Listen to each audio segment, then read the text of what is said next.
Have you ever heard this rule? When prospecting for new clients, get the appointment. Well, you might say, well, of course I'm going to go for the appointment. But here's what amateur salespeople often do. Amateur salespeople are making calls. They made calls all week, let's say not so successfully. And they get somebody on the phone that finally picks up the phone by accident, probably. And they say, oh, thank goodness they've answered the phone. And they just start talking, but not just to go for the appointment. They're actually running a sales call because they got them on the phone. It's taking me so much time to get them, Steve. Why would I waste the opportunity? Well, I think that could be wrong. Let me tell you why. I think if you've set your appointment with yourself, say you're going to spend an hour today making outbound calls, get some introductions, make some appointments, then your job during that hour is to do that, to get as many appointments as possible, not to just make a sales call.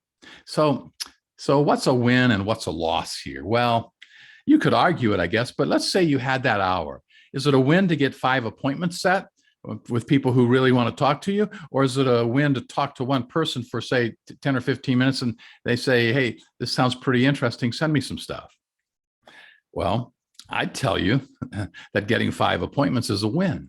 So matter of fact, I'd tell you the faster you can get off the phone and onto the next, the better off you are, because really in that hour, your job is to simply tell that 30-second commercial, offer some pain points on why people like to work with you and why they need you, and get people interested enough to say, yeah, I'd like to talk to you at a more appropriate time.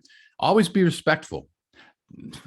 Listen, they picked up the phone, right? They weren't sitting there saying, boy, I wish Steve would call. What's his name? I wonder when he's going to call. I've had nothing to do. I wish I could get a cold call from Steve.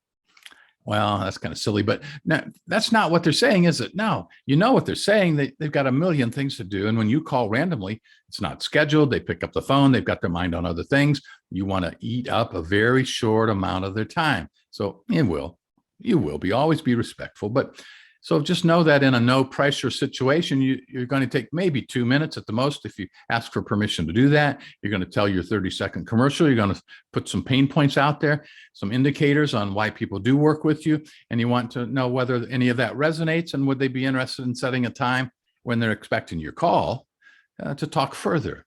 Yeah, let's talk. And I'd say, well, I'd be happy to now, but I love to just set an appointment for me to call back when you're expecting my call, and we could spend just a little more time together.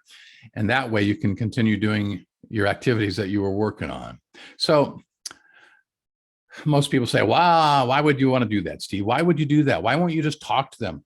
Well, I do believe that if you're measuring how many new net conversations that you need to be successful, new net conversations every day, every week, your job during that period is not to run a sales call, it's to get appointments. And that's what your goal is. So, X number of appointments gets you X number of conversations and Y number of sales and income. So remember, if you want to be successful, go for the appointments, not just a sales call where you squeeze it in. When you're making that initial prospecting call, go for the appointment.